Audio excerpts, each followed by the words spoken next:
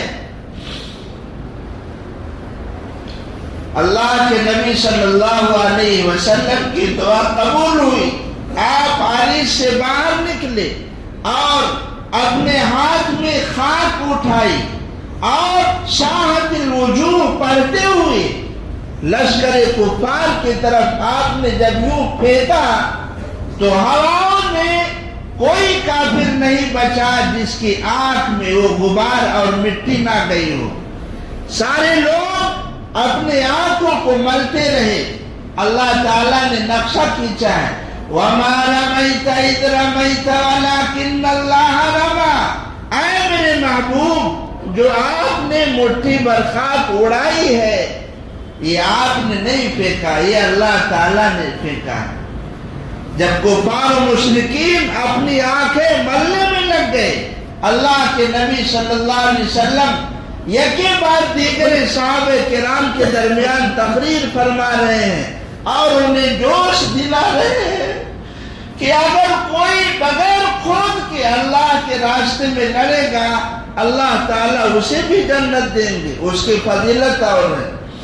حضرت عمر کھجور کھا رہے ہیں، کہنے لگے اتنی دیر کون رکے گا، کھجور کو پھینکے اور میدان میں اتر گئے، شہید ہو گئے۔ اللہ کے نبی صلی اللہ علیہ وسلم جب یہ گھمسان کی جنگ ہو رہی ہے، اللہ تبارک و تعالیٰ نے مسلمانوں کی نصرت اور مدد کے لیے پہلے 1000 کا لشکر اتارا، اس کے بعد 2000 کا لشکر اتارا، پھر 2000 کا لشکر اتارا۔ یوں اللہ تعالیٰ نے 5000 فرشتوں کے ذریعے سے مسلمانوں کی نصرت اور مدد فرمائی۔ جب فرشتوں کی یہ کمک اتر رہی تھی تو ابلیس جو اپنے لاؤ لشکر کے ساتھ کفار کا ساتھ دے رہا تھا، اس نے جب دیکھا تو ابو جہل کا اور دیگر کفار کا ہاتھ چھوڑ کر میدان جنگ سے فرار ہونے کی ٹھان لی اور فرار ہو گیا۔ ابو جہل دیگر رؤسائے کفار یہ کہنے لگے، اے بنو بکر کے سردار، یہ بنو بکر کے سردار کی شکل میں سراقہ بن مالک کے بھیش میں شیاطین کے لشکر کی قیادت کرتے ہوئے کفار کے ساتھ آ ملا تھا، تو اس لیے مکہ کے جو رؤسا اور سردار تھے وہ کہنے لگے، اے بنو بکر کے سردار، یوں ہمیں میدان جنگ میں چھوڑ کر کہاں جا رہے ہو؟ ابلیس نے کہا، مجھے جانے دو، میں نے وہ چیز دیکھ لی ہے جو تم نہیں دیکھتے۔ اللہ تبارک و تعالیٰ نے میدان بدر میں یوں 5000 کے لشکر کو اتار کر انہیں ٹریننگ بھی دی، اور اللہ نے ارشاد فرمایا، اے فرشتوں، تلوار تم چلانا سروں کے اوپر، گردن اسلام کا سپاہی اڑائے گا۔ یہ ایسے ہی سمجھیے، جب اللہ تعالیٰ فرشتوں کی نصرت اور مدد فرماتے ہیں، فرشتوں کے ذریعے سے مسلمانوں کی نصرت اور مدد فرماتے ہیں، تو کیسے؟ مثال کے طور پر فرشتہ جو ہے، اللہ نے فرمایا سر کے اوپر تلوار چلاؤ۔ ابو جہل وہاں کھڑا ہوا ہے، اب صحابی یہاں سے تلوار چلا رہا ہے، اب گردن اڑ گئی۔ سامنے والا دیکھ کے حیران ہے کہ یہ گردن کیسے اڑ گئی، میں تو اتنی دور مارا ہی نہیں مارا۔ 1000 کلومیٹر، مثلا ہم کو یہاں سے بم مارنا ہے، اب یہاں سے 50 کلومیٹر، اب بم کی جو وہ ہے کیا نام کلومیٹر کی مسافت، یہ 2-3 ہی ہے، مارا تو ہم نے یہاں سے، لیکن 50 کلومیٹر تک پہنچ نہیں سکتی۔ ہمارا کام ہے مارنا، 50 کلومیٹر دور فرشتہ لے جا کے پہنچائے گا۔ سمجھے بات؟ فرشتوں کی مدد ایسی ہوتی ہے۔ صحابی تلوار چلا رہے ہیں اور اس سے پہلے ہی میدان میں لاش گر گئی. یہ کیسے ہوا؟ یہ فرشتے تھے. یہ کیسے ہوا؟ یہ فرشتے تھے. ایسی گھمسان کی لڑائی چل رہی ہے. رسول اکرم صلی اللہ علیہ وسلم خود میدان میں اترے ہوئے ہیں. صحابہ کرام آپ کی حفاظت کیا کرتے؟ آپ کے پاس آ کر خود محفوظ ہونا چاہتے ہیں. کوئی بزدل قائد نہیں ہے. یہ انسانیت کے پوری امت کے قائد اور رہبر ہیں. کیا شجاعت ہے آپ کی، کیا بہادری ہے آپ کی، اور کیسی آپ کی جنگی حکمت عملی ہے کہ حضور اکرم صلی اللہ علیہ وسلم نے جمعہ کے دن سورج طلوع ہوا ہے، جنگ کا آغاز ہوا، اور شام ہوتے ہوتے کفار مکہ کے اور اطراف کے جو لوگ اس میں شامل ہوئے تھے 70 بڑے بڑے لوگ مارے گئے. کتنے؟ 70.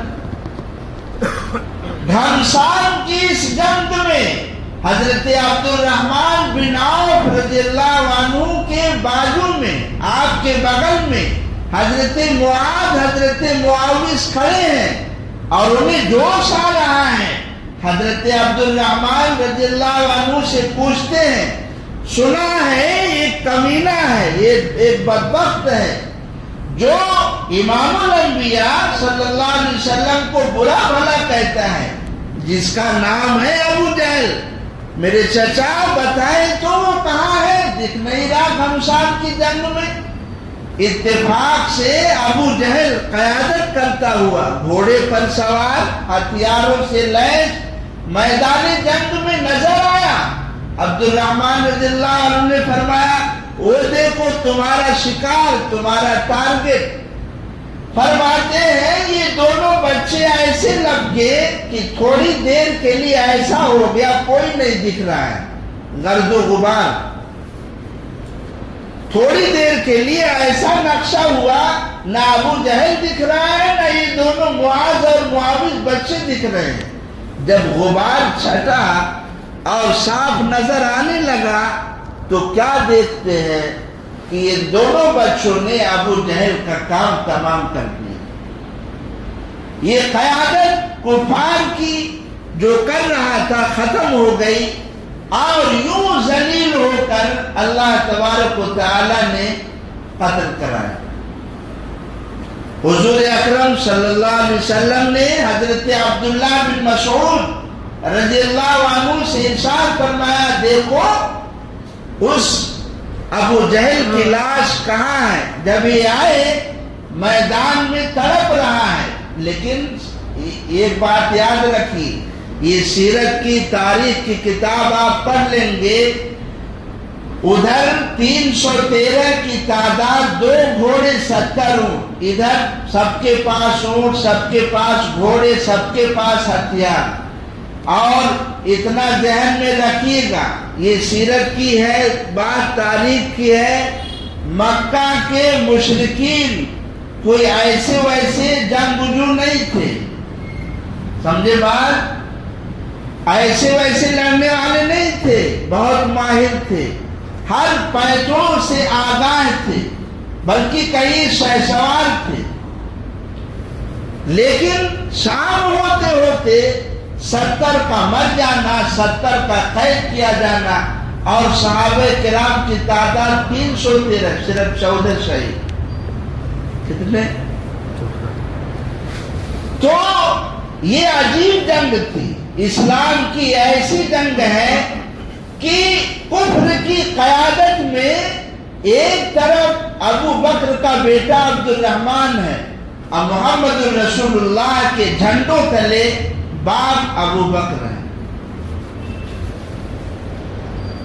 کفر کے جھنڈوں تلے ایک طرف حضرت عباس ہیں، اور رسول اللہ کی جھنڈوں تلے آپ کی قیادت کے نیچے حضرت حمزہ ہیں.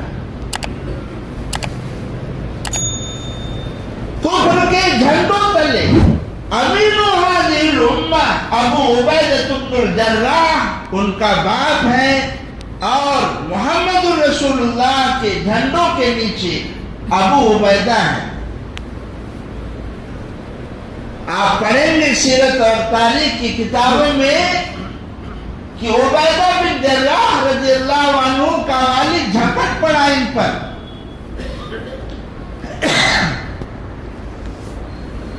مارنے کے لیے اپنے بیٹے کو. حضرت ابو عبیدہ بن الجراح انہوں نے مقابلہ کیا اور مدافعت کرتے ہوئے اپنے باپ کے 2 ٹکڑے کر دیے.